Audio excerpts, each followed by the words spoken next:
Abra aí, Lucas 15. Chegamos àquela parte em que o pródigo está voltando para casa e se encontrando com seu pai.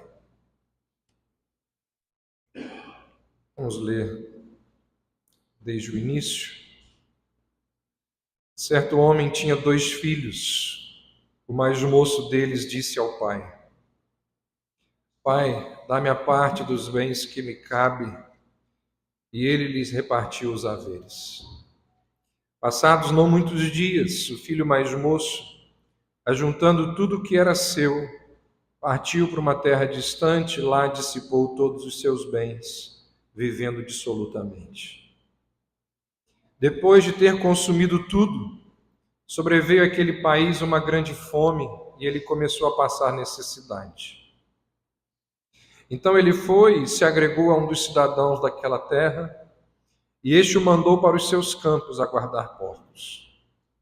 Ali desejava ele fartar-se das alfarrobas que os porcos comiam, mas ninguém lhe dava nada. Então, caindo em si, disse: Quantos trabalhadores de meu pai têm pão com fartura e eu aqui morro de fome? Levantar-me-ei, irei ter com meu pai e lhe direi: Pai, pequei contra o céu e diante de ti. Já não sou digno de ser chamado teu filho. Trata-me como um dos teus trabalhadores. Nós paramos aqui na semana passada. Nós pregamos 7 mensagens até aqui.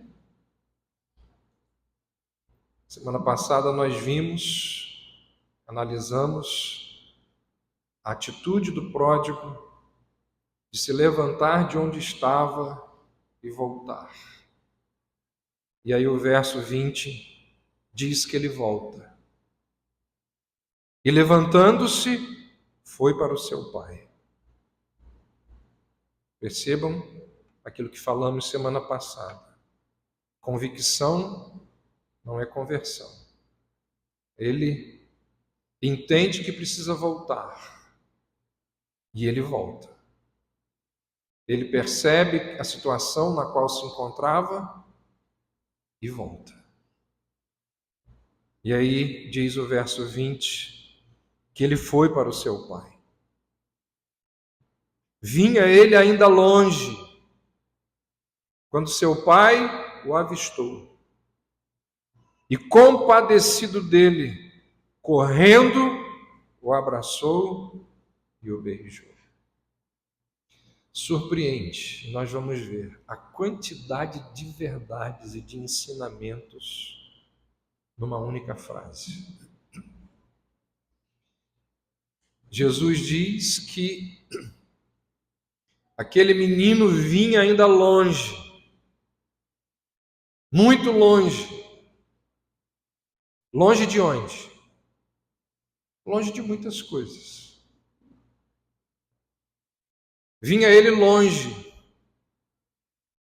dos princípios e dos valores que ele perdeu ao deixar a casa do pai. Ele estava longe do convívio e do amor com o pai. Vinha ele ainda longe, ele estava longe de tudo aquilo que o pai o ensinou ao longo da vida, na infância. Vinha ele ainda longe ele estava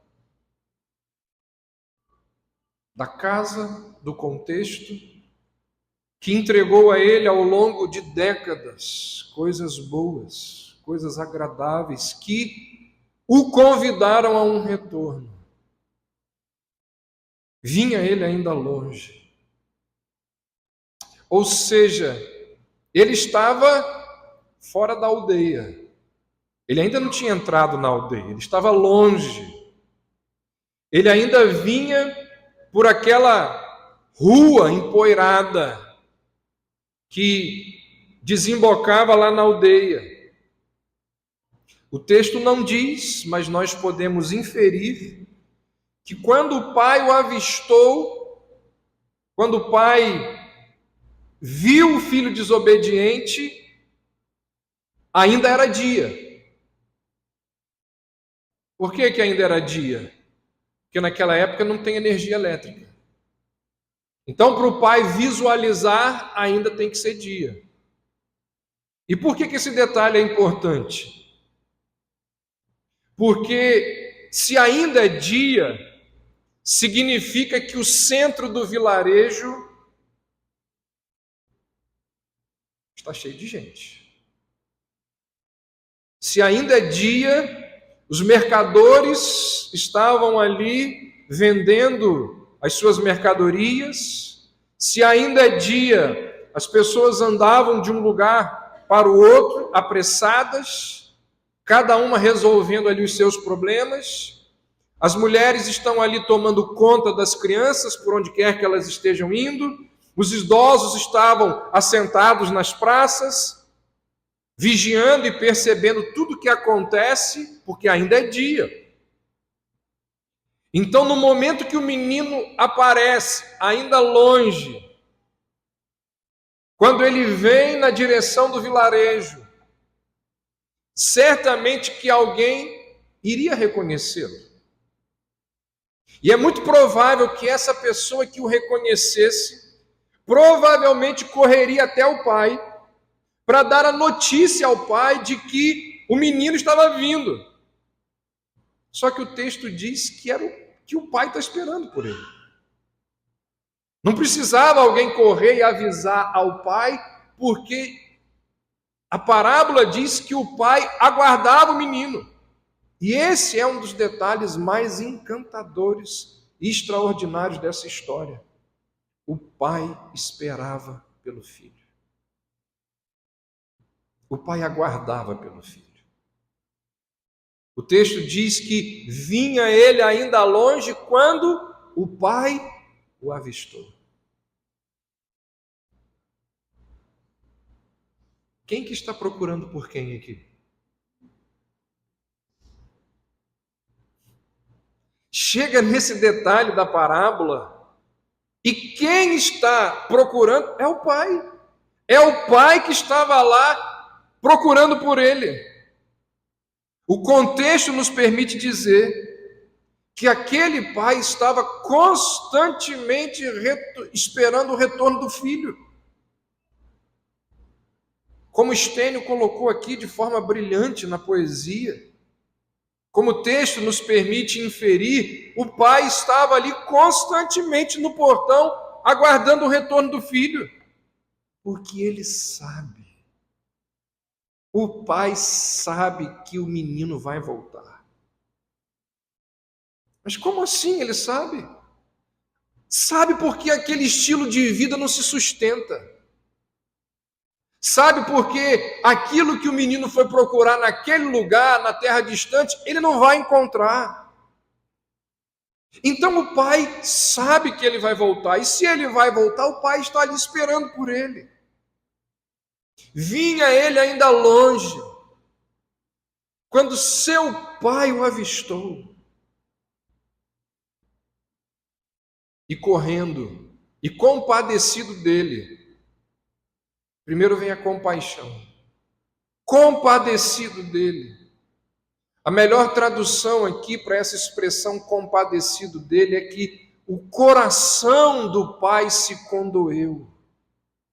E à medida que a distância entre eles diminui, o pai vai percebendo, vai vendo quão miserável, quão exausta é a aparência do filho que ele tanto ama.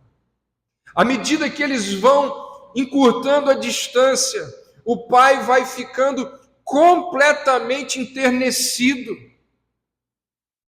pela situação calamitosa do filho. E nesse momento alguém poderia dizer assim, mas como? Como assim compadecido? Depois de tudo que esse menino fez, de pegar o dinheiro, de desejar a morte do pai, de desperdiçar tudo numa terra distante, da forma com que foi, de envergonhar o pai, como que esse pai é extremamente compadecido, está compadecido do filho? pai fraco. Que recepção vergonhosa que esse pai oportuniza esse menino. A verdade, irmãos, é que não é simples vermos as pessoas que nós amamos sofrer. Você sabe disso. Por mais que elas aprontem um monte, quando nós as vemos sofrer, nós também ficamos compadecidos. A dor de ver aqueles que amamos na sarjeta, na miséria, sofrendo por causa dos seus pecados é muito grande. Isso nos deixa completamente compadecidos. Então diz a parábola que vinha ele ainda longe, quando o pai o avistou e compadecido dele, correndo. Ele corre até o filho. Ao ver o menino e ser movido de grande compaixão, aquele pai faz algo impensável. Ele corre. E a palavra correu aqui no grego é a palavra usada para correr numa corrida. Ou seja, não foi uma corridinha. Sabe, essas que de vez em quando a gente resolve dar ali na ciclovia, ali no condomínio. Não foi um trote, foi um sprint. A ideia aqui é de que alguém que saiu em alta velocidade, aquele que partiu em disparada. É a ideia aqui do correr. Era utilizado para provas onde a pessoa corria muito. E aqui, nesse momento da história, lembra que quem está ouvindo essa história são os fariseus. Falamos disso lá atrás.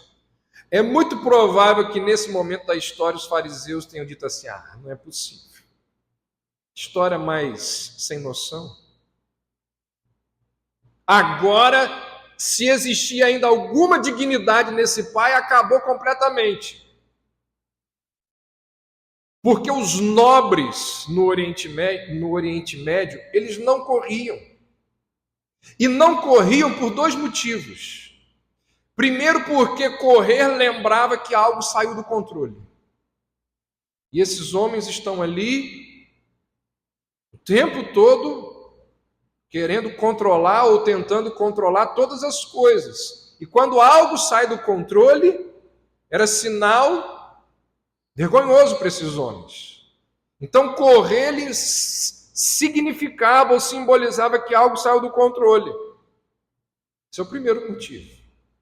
E o segundo motivo pelo qual os nobres no Oriente Médio não corriam era por causa da roupa que eles utilizavam.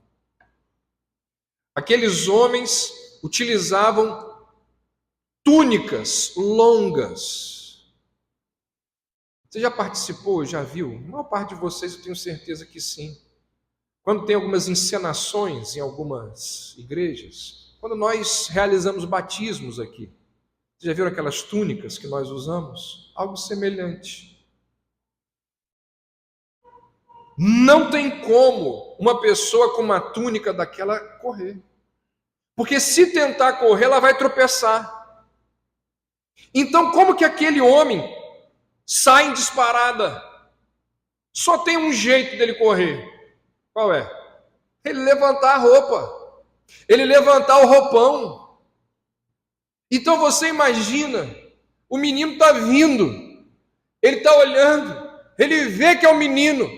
Ele levanta a roupa dele e sai em disparada atrás do menino. Que cena vergonhosa, ultrajante. Para você ter uma ideia dessa cena que Jesus está criando aqui na parábola, aqueles homens sequer davam passos longos. Existia uma orientação entre os homens ali, os nobres, para que eles não tirassem um pé do chão enquanto o outro ainda estivesse ali. Ou seja, um pé deveria estar sempre tocando o chão.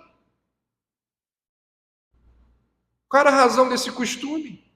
Não permitir que nenhuma parte da perna fosse exposta, porque era cultural que pernas expostas eram sinal de vergonha.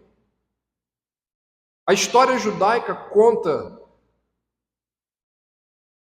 sobre um rabino chamado Abba Hikiar. Abba Hikiar. Ele precisou se explicar às autoridades, porque ele estava andando num lugar, num terreno que tinha muitos espinhos, e aí então ele precisou levantar as suas vestes para um pouquinho, para caminhar ali entre os espinhos. Porque se ele não levantasse a túnica, ela ficaria grudada nos espinhos. Alguém viu aquilo e o denunciou, e ele teve que se explicar às autoridades por que ele levantou o manto. Esse manto, ele tinha até um nome específico para ele, que significava aquilo que traz honra. A honra estava ligada ao manto. Para você ter uma ideia, os sacerdotes, lembra? Que faziam lá os sacrifícios, quando eles entravam num lugar, e eram muitos os lugares, em que o sangue ficava ali numa altura considerável, eles não tinham permissão para levantar suas túnicas, para mantê-las fora do contato com o sangue. Deixa o sangue tocar na túnica, mas você não pode levantar nem um pouquinho a túnica. Para você ter ideia, durante um bom tempo, em algumas traduções bíblicas para o árabe, quando se traduzia a Bíblia para o árabe, essa parte aqui da parábola não diz que o pai correu, diz que o pai se apressou. Porque na tradução, os tradutores entenderam assim: o pessoal simplesmente não vai conseguir compreender como que um chefe de família sai em disparada, levantando a sua túnica na direção do filho. Então eles traduziram como o pai se apressou. Não tinha que correr. Você imagina? Em nossos dias, gente, se eu estou passando ali na Pilinca e eu vejo o Gerson, correndo, mas correndo muito na Pilinca, o que eu vou pensar? Alguma coisa aconteceu. Não é natural. A essa hora do dia, correndo na nossa cultura, hoje em dia, isso já é uma situação estranha. Você imagina naquela cultura. O fato é que aquele pai levantou a sua túnica, provavelmente acima do joelho, e correu em disparada na direção do filho. O que isso nos lembra? Ele não está nem aí. Ele não está nem aí. Ele não se importa nem um pouco com o que as pessoas vão pensar. E aí a gente fica a se perguntar: por que ele correu? Por que ele correu? Existem algumas possibilidades, mas aquela que é mais aceita, e aquela que é mais encantadora, e aquela que eu acho que é o principal motivo pelo qual ele correu, é porque ele não queria que aquele menino entrasse na aldeia sozinho. Ele está longe, ele ainda não entrou na aldeia. Na hora que ele pisasse na aldeia, certamente que ele seria escarnecido pelos habitantes daquele lugar. Todo mundo conhece todo mundo na aldeia. Era ele entrar na aldeia olha o maldito, olha o sem vergonha, olha aquele que desejou a morte do pai. Certamente palavrões e xingamentos que eu não posso pronunciar aqui seriam ditos a ele. E o pai simplesmente não quer que isso aconteça com o filho. Quando ele corre até o filho, sabe o que acontece? O foco da vergonha muda. O foco da vergonha agora não é mais no filho, é no pai. É o pai que agora passa a vergonha, porque está todo mundo olhando para o pai, correndo, com a roupa levantada acima do joelho, na direção do filho. O foco muda. As pessoas não vão falar mais do filho que está entrando na aldeia. O povo agora vai falar do pai que corre na direção do filho. Por que ele corre? Porque ele quer se colocar entre o filho e o escárnio do povo. Ele quer ficar ali no meio. Ao invés do povo dizer, o menino rebelde que deveria estar morto, está voltando. Agora eles estão dizendo, como que esse pai faz uma coisa dessas? Não é possível. Depois de tudo que esse menino fez, o pai ainda vem e corre na direção dele. Percebe que as palavras acusatórias não seriam direcionadas para o retorno do filho.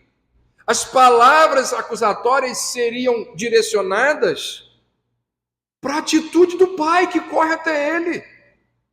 Que negócio feio, que negócio humilhante que esse pai faz. O pai carrega o escárnio e a zombaria. O pai fica ali como um escudo de proteção entre o filho e as palavras acusatórias do povo. Ou seja, por que ele levanta a roupa e parte na direção do filho? Para ele ficar entre o filho e o escárnio, para ele chegar no filho antes dos escarnecedores, antes dos aldeões zombadores, antes que o filho possa absolver qualquer tipo de vergonha. Que cena encantadora, irmãos. Que coisa extraordinária que esse pai faz. Vinha ele ainda longe, quando seu pai o avistou, e compadecido dele, correndo. Você acha que parou aí? O texto diz que correndo, o abraçou e beijou. Aí já é demais, né, gente? Os fariseus devem ter pensado, eu vou me levantar e vou embora, porque não dá mais. Chegou ao limite. Passou de todos os limites essa história. Que cena ridícula! Isso não vai acontecer nunca, de jeito nenhum. O garoto está fedendo a porco. Está catingando. O pai não quer saber disso. Com o coração ali transbordante de amor. O pai, sabe aquele salto no pescoço? Os braços do pai colam ali no pescoço do menino. Dá um abraço de urso. É um gesto evidente, é um sinal evidente de reconciliação.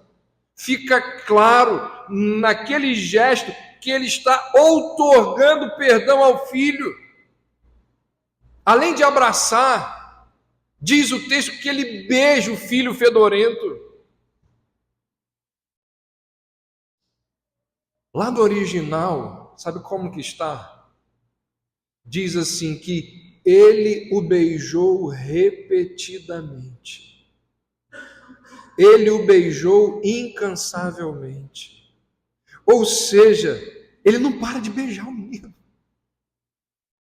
Ele abraça o menino e fica ali beijando, beijando, sem parar o menino. Você sabe que beijo é um gesto de aceitação, de amor, de perdão, de restauração, de reconciliação. Irmãos, que cena! Que coisa extraordinária, que coisa encantadora. Que verso extraordinário, o verso 20 de Lucas 15. Levantando-se, foi para o seu pai. Vinha ele ainda longe, quando seu pai o avistou. E compadecido dele, correndo, o abraçou e beijou. De acordo com todas as tradições daquela cultura e daquela época, qual deveria ser o procedimento desse pai? Quando acontecia algo parecido com isso daqui, como que um pai deveria reagir? Normalmente, ele deveria esperar o filho chegar, se curvar, beijar os seus pés, receber o castigo merecido, e depois de tudo isso, ele deveria perguntar ao filho se ele estava disposto a trabalhar por anos. Se o menino concordasse, o pai então iria consentir, porque não há reconciliação sem restituição. Por isso que para a liderança religiosa daquela época, o que Jesus está falando aqui é algo impensável. O pai deveria, na verdade, era espancar aquele menino, publicamente, na frente de todo mundo. Era isso que ele merecia. Essa era a oportunidade que aquele pai tinha de resgatar a honra que ele perdeu lá atrás, quando o menino pediu a herança e foi embora. Ele não só deveria dar aquela coça que o menino merecia, como ele deveria ali, publicamente, percebendo que todo mundo está olhando, anunciar que a partir daquele momento, aquele rapaz se tornaria um diarista. A partir daquele momento, aquele menino ia se tornar um trabalhador como todos os outros. Mas o que diz o texto? O que foi que o pai fez? O beijou incansavelmente, repetidamente. Aquele homem não está nem um pouco preocupado com a sua honra. Irmãos, o que nós temos aqui é um quadro, é uma pintura da graça de Deus. O que nós temos aqui é um desenho da misericórdia do Senhor. Esse é um pai cheio de graça. O filho não merecia aquele tratamento, mas mesmo assim, o pai dispensa favor sobre ele. O filho não merecia nada daquilo, mas o pai dispensa favor sobre ele. O nome disso é graça. E Jesus está contando essa história para um grupo de pessoas que nunca entendeu o que é graça. E quando nós chegamos aqui no verso 20, nós entendemos que aquele pai sofreu silenciosamente durante todo o tempo em que o menino esteve fora. Aquele amor silencioso, sofrido, se torna público, enquanto ele, ali pela rua, corre para abraçar o filho, para poupá-lo da vergonha. Ele se esvazia de todos os direitos, de qualquer honra, para proteger o filho da desonra. Sabe o que isso nos mostra, gente? Preste atenção nisso. A cena que esse quadro da graça de Deus nos mostra o quê? Que ao contrário do que pode se pensar, ao contrário do que muita gente imagina, Deus não é um salvador relutante. Não é. Nós temos aqui uma das figuras mais lindas do Evangelho da Palavra de Deus. Nós temos aqui a figura do Deus que busca. Deus é o buscador. Deus é o buscador que encontra o pecador antes que o pecador possa encontrá-lo. Porque, na verdade, o pecador não encontra. É Deus quem o encontra. Não é a ovelha perdida que encontra o pastor. É o pastor que encontra a ovelha perdida. Nós estamos aqui diante do quadro do Deus que busca. Enquanto ele ainda estava longe, o Pai estava lá, ao que tudo indica. Porque se o Pai o avistou, é porque nós podemos inferir, ele estava ali todos os dias. Ele estava no portão todos os dias. Vai que ele volta. Não voltou hoje. Amanhã eu estou lá de novo. Estarei lá. Porque quando ele aparecer lá, eu corro até ele para ele não entrar na aldeia sozinho. O pai está lá todos os dias, fazendo o quê? Procurando o filho. E quando ele vê o filho longe, ele corre. Ele não fica ali paralisado no portão, friamente, pensando ou dizendo ali para alguns funcionários: eu vou esperar até que ele chegue aqui. E quando ele chegar aqui, eu vou dizer tudo para ele que ele precisa ouvir, vou dizer para ele o que eu penso. Não tem isso. Ele corre. E ele continua a correr até chegar no menino e o abraça e o beija continuamente, fervorosamente. Esse é um quadro de quê? Do Deus que busca. A parábola está ilustrando o Deus que busca, assim como as duas parábolas anteriores do capítulo 15 nos mostram.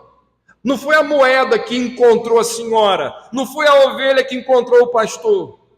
O pecador está irremediavelmente perdido se Deus não for lá e o buscar. Por isso que esse escritor, chamado Os Guinness, coloquei aí no esboço, ele diz: não podemos encontrar Deus sem Deus, não podemos alcançar Deus sem Deus, não podemos satisfazer Deus sem Deus, que é outra maneira de dizer que toda a nossa busca fracassará, a menos que Deus comece e termine a busca. A parte decisiva da busca não é a ascensão humana até Deus, mas sua ascendência para nós. Sem a descida de Deus não há ascensão humana. O segredo da missão não está em nosso brilho, mas na graça do Senhor. Deus está sempre procurando o perdido, buscando o perdido. Deus não desiste de amar os que caíram. Deus não desiste de esperar os que estão longe.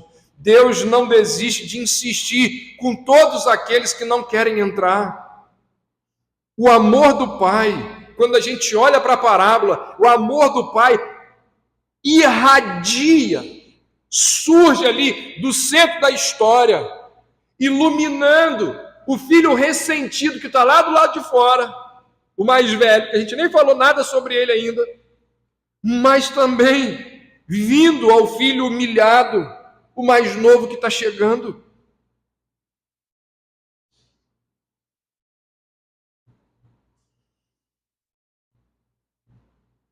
Aquele pai, ele fez exatamente o que Jesus fez. O que Jesus fez? Ele desceu a este mundo sujo. Na linguagem paulina, humilhou-se até a morte, e morte de cruz. E ele fez isso para lançar os seus braços ao redor de cada um dos seus filhos e nos reconciliar com o Pai. E você já ouviu inúmeras mensagens bíblicas que o ensinaram, que o lembraram que na cruz Cristo absorve a nossa vergonha. Em Cristo, Deus absorve toda a vergonha do pecador. Na cruz, nós temos Jesus levantando ali o seu manto e vindo em nossa direção. Em Cristo, Deus lança seus braços ao redor de um pecador fedorento e o beija, demonstrando a sua misericórdia. Conhece 2 Coríntios 5,19? Paulo diz assim: Deus estava em Cristo, reconciliando consigo o mundo, não imputando aos homens as suas vergonhas, as suas ofensas. O que é isso? Isso é graça. O que nós temos aqui? Um quadro, talvez o mais belo das Escrituras, da graça de Deus. E levantando-se foi para o seu pai. Vinha ele ainda longe, quando seu pai o avistou, e compadecido dele, o abraçou e beijou.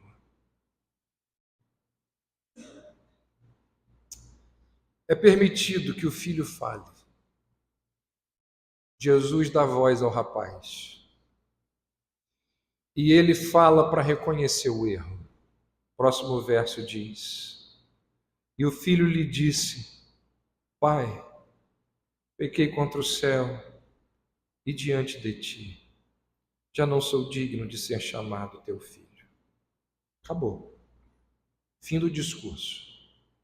Ele tinha mais a dizer. Se você olhar lá atrás, quando ele está lá no meio do porco, lá na terra distante, junto com os porcos, final do verso 19, ele pretende dizer assim: trata-me como um dos teus trabalhadores. Ele não diz, porque o pai não deixa. O discurso acaba aqui. Aquilo que ele planejava não é dito. Por quê? Para nos ensinar que a posição de filhos não é conquistada por mérito, por obras, por esforço. Nós estamos falando aqui da graça de Deus. Ele volta à condição de filho sem que precise fazer nada. Se ele propõe ali um trabalho, se ele propõe o esforço para reconquistar a posição de filho por meio de trabalho, seria um insulto à graça dispensada do Pai. Como é que é? Não existe isso. Isso é graça. Quando eu levantei a roupa e saí correndo, e cheguei aqui e te abracei, e não parei de beijar, a misericórdia já foi dispensada. A reconciliação já aconteceu. O arrependimento é real. O fato de você ter retornado é sinal de que você se arrependeu. Porque se não se arrependesse, não teria voltado. Sabendo que enfrentaria o escárnio, a vergonha, sabendo que você não teria voltado. A fé verdadeira é assim. O Pai responde com perdão e com reconciliação. Não é preciso trabalhar para voltar. Não é o seu esforço, não é a sua obra, não é a sua competência. Nada do que você faz, do que eu faço, pode comprar o favor de Deus. O que existe aqui no discurso do filho é o reconhecimento do pecado. O pai não permite ele dizer: trata-me como um dos teus trabalhadores, eu vou trabalhar. Não tem isso. Não é preciso trabalhar para voltar. Tem abraço, tem beijo, tem vergonha sobre o pai. Tudo que o pecador precisa fazer é simplesmente voltar. E o Salvador vai ao pecador sem pedir nada em troca. Irmãos, que coisa tocante essa história. Que história extraordinária. O menino planeja retornar, volta e o faz baseado na sua compreensão judaica de fé, de arrependimento e de obras. Lembra lá do problema na Galácia? Pregamos na carta aos Gálatas anos atrás aqui na igreja. E nós vimos que um dos problemas, ou o problema maior, era que aqueles judaizantes que se infiltraram naquelas igrejas ali na Galácia, eles queriam ensinar que era necessário a fé mais as obras. E Paulo vai dizer, isso é anátema, isso é outro evangelho, isso não é o que Jesus Cristo ensinou. Então, não há possibilidade do menino trabalhar para voltar a ser filho. Então, ele chega ao pai, ele vai até o pai, baseado na sua compreensão judaica, de arrependimento, de fé e de obras. Mas quando ele chega diante do pai, ele se depara com a definição cristã de salvação, de arrependimento, de fé e de graça. Entende isso? Na cultura judaica é arrependimento, fé e obras. No cristianismo é arrependimento, fé e graça. Ele se arrepende, ótimo, se levantou. Ele reconhece quantos trabalhadores na casa do meu pai têm pão com fartura e eu que morro de fome. Ele se arrepende. Ele se levanta. Ele tem fé. E ele diz, quero ser um dos trabalhadores. É obra. O pai aceita o arrependimento. O pai reconhece que ele tem fé. Mas o pai diz, agora não é mais obra, agora é graça. O filho está pronto para pagar pelos pecados, mas o pai diz, isso não é possível. Não é preciso e nem é possível. Por quê? Porque eu desci do lugar de honra, lá da minha mansão. Fui eu que coloquei os meus pés nas ruas empoeiradas, num gesto de humilhação. E sou eu que estou nesse momento suportando a vergonha para que você retorne sem que ninguém fale nada de você. Lanço sobre você os meus braços, cubro você de beijos, protejo você para que você não sofra nenhuma vergonha. Não há nada que o pecador possa fazer, a não ser confessar o seu pecado, reconhecer o seu desespero, a sua indignidade, lançar-se na graça, na misericórdia, no perdão de um Deus amoroso que desceu do seu trono, lá das alturas, que a gente não sabe onde é. Um dia a gente vai estar lá. E a gente vai falar assim, nossa, foi daqui que Cristo saiu para ir para aquele mundinho lá empoeirado. E quando chegou lá, foi humilhado, cuspido, maltratado, torturado, morto na cruz. Fez tudo isso para lançar os seus braços ao nosso redor e nos proteger da vergonha dos nossos pecados. Que história extraordinária. Um Deus infinito em generosidade e amor. Este Deus não é um Salvador relutante. Como nós vamos ver a partir de semana que vem, Ele está tão feliz, que Ele vai mandar dar uma festa. Se já não bastasse a vergonha toda, Ele ainda vai falar assim para o pessoal, vocês aí, vocês estão rindo de mim? Se ficar rindo, não vai comer o novilho cevado não. Hein? Hã? Pois é, vou dar uma festa. Por quê? Porque o meu filho voltou. Para de rir, vamos para lá, se celebrarem comigo. Que coisa impressionante.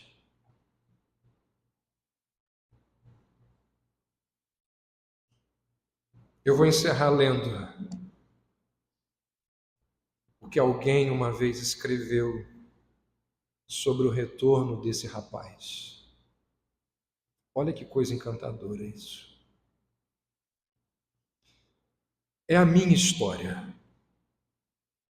É a história da humanidade. É a história de quem foi e nunca deixou de ser. É também a história de quem nunca foi, mas nunca chegou a estar. Falando mais velho. Sobretudo, é a história do amor de Deus e do modo como Ele age como Pai. Pai para quem foi e nunca deixou de ser. Pai para quem nunca foi, mas nunca chegou a estar. Hoje, no entanto, eu estava quase dormindo quando ouvi essa voz que dizia: vinha ele ainda longe, e seu pai o avistou e, correndo, o abraçou. O pai não somente o deixou ir e aguardou a volta, ele viu de longe e fez o caminho de volta com o filho. Entre o olhar do pai e a volta para casa, existe um ainda longe. O pai foi buscar o filho ainda longe. Longe de ida, longe de volta. Em casa é que o problema começou. Quem nunca foi, mas nunca chegou a estar, não gostou que aquele que foi e nunca deixou de ser, tivesse voltado. O pai, todavia, só participa disso porque é pai. Mas não se deixa sequestrar por nada e por ninguém. Quem não gostar, que não goste. O pai, no entanto, vai longe buscar a seu filho. E há um caminho que o pai e esse filho precisam fazer só os dois.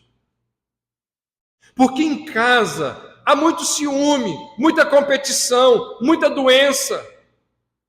Que bom que antes de ver os irmãos magoados, a gente pode ver o rosto do pai.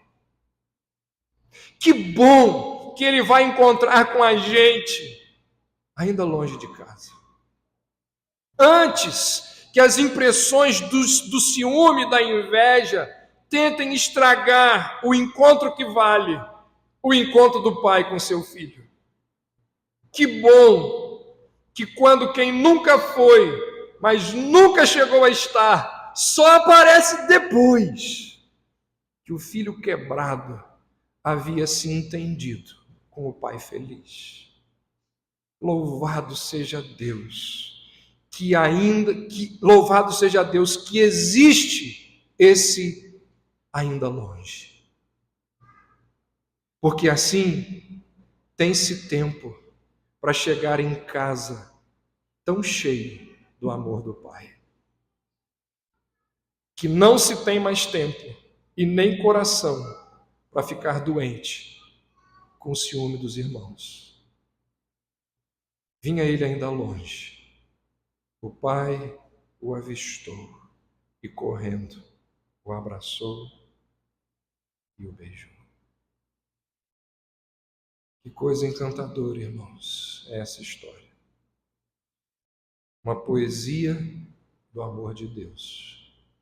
Uma pintura, a graça do Senhor, que mostra como você, como eu, como nós somos amados pelo nosso Pai.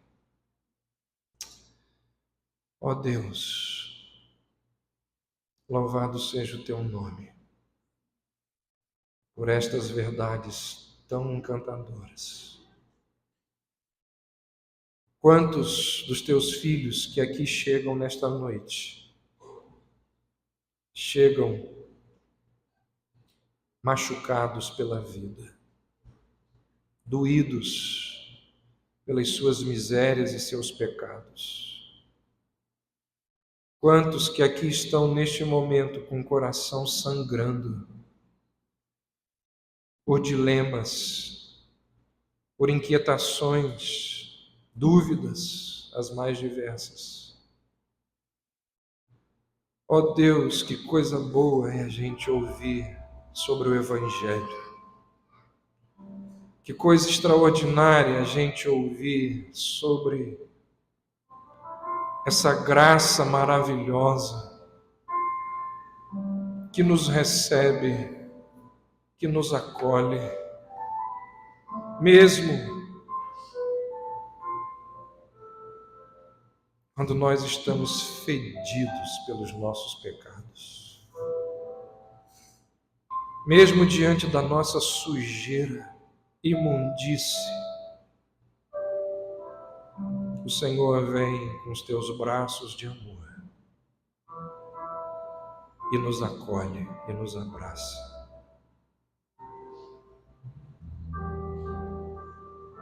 Ó Deus, recebe o nosso louvor, recebe a nossa adoração por tão grande salvação, por tão grande redenção, por esse gesto extraordinário do teu Filho de vir a este mundo e absorver todas as nossas vergonhas, todas as nossas mazelas. Recebe, ó Deus, a adoração destes teus filhos e filhas que aqui estão, que ao ouvir esta mensagem, reconhecem e agradecem pelo teu amor. Reconhecem, agradecem e louvam ao Senhor por tão grande redenção. Que ao encerrarmos este culto cantando Salvador maravilhoso, que o nosso Salvador receba a honra, a glória e o louvor pela vida, pelo sacrifício, pela ressurreição dele em nosso lugar. Assim nós oramos, em nome de Jesus.